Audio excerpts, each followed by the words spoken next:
2016 সালের এসএসসি প্যানেলে থাকা প্রায় 26,000 জনের চাকরি বাতিল করার নির্দেশ দেয় সুপ্রিম কোর্ট।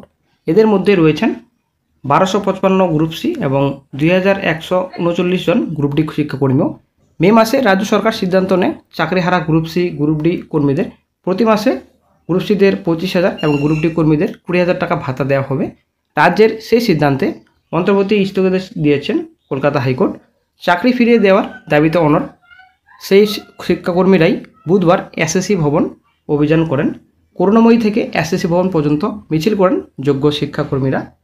চাকরিহারা শিক্ষাকর্মীদের একাংশের আরও দাবি, শিক্ষক শিক্ষিকাদের বেতন বা কাজ কোনোটাই বন্ধ হয়নি, অথচ 7 বছর চাকরি করার পরেও শিক্ষাকর্মীদের সব হারিয়ে রাস্তায় বসার পরিস্থিতি তৈরি হয়েছে। আন্দোলনকারী গ্রুপ সি গ্রুপ ডি শিক্ষাকর্মী অমিত মণ্ডল বলেন, অযোগ্যদের নানা রকমভাবে সাহায্য করতে গিয়ে আমাদের মতো যোগ্যদের রাস্তায় নামিয়েছে সরকার। দ্রুত আমাদের চাকরিতে ফেরানোর ব্যবস্থা করুক। অনেকের আর্থিক সমস্যা রয়েছে, এইভাবে চলতে পারেন না। সরকার আমাদের দাবি না মানলে আমরা আরও বৃহত্তর আন্দোলনের পথে নামব। দীর্ঘ 4 ঘন্টা বৈঠক শেষে এসএসসি চেয়ারম্যানের আশ্বাস ছাড়া কিছুই পেলেন না যোগ্য শিক্ষাকর্মীরা। 2016 সালের প্যানেলে থাকা শিক্ষাকর্মীরাই চাকরি ফিরিয়ে দেওয়ার দাবিতে বুধবার এসএসসি ভবন অভিযান করেন। অভিযান শেষে স্কুল সার্ভিস কমিশনের চেয়ারম্যানের সঙ্গে বৈঠক করেন শিক্ষাকর্মীরা।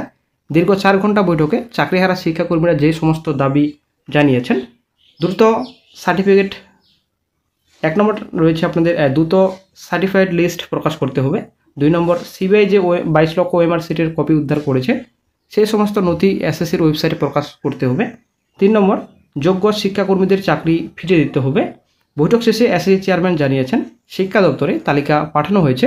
সোমবার আইনজীবীদের পরামর্শ মেনেই ওই তালিকা প্রকাশ করা হবে বলে এমনটাই আশ্বাস এসএসসি চেয়ারম্যানের। যদিও বৈঠকের পর হতাশ চাকরিহারা শিক্ষাকর্মীরা, তারা জানিয়েছেন তালিকা প্রকাশ না করা হলে ফের অবস্থা নেই, পথে হাঁটবেন যোগ্যরা। তো বন্ধুরা, একদিকে এসএসসি ভবন অভিযান করেন চাকরিহারারা, তো আরেকদিকে আপনাদের SSC group C group D নিয়োগের বিজ্ঞপ্তি। তো কি হবে ফিউচারে সেটা কিন্তু এখনও ক্লিয়ার নেই। নিয়োগের বিজ্ঞপ্তি প্রকাশিত হবে কি না নতুন করে, এখানে আপনাদের 8,000+ ভ্যাকেন্সি রয়েছে, ঠিক আছে। তো বিজ্ঞপ্তি প্রকাশিত হবে কি না সেটা কিন্তু এখন অনিশ্চয়তার মাঝে রয়েছে। কারণ ব্যাপারটা হচ্ছে একটাই, এই যে রিসেন্ট কিছুদিন আগে ওবিসি লিস্ট খারিজ করলো হাইকোর্ট, এবং এই যে 100 পয়েন্ট রোস্টার সেটা কিন্তু খারিজ করা হয়েছে। যদিও এসএসসির যে শিক্ষকদের নোটিফিকেশন প্রকাশিত করেছিল কমিশন, সেই নোটিফিকেশন মডিফাই কিন্তু করেছে কিছুদিন আগে, ঠিক আছে।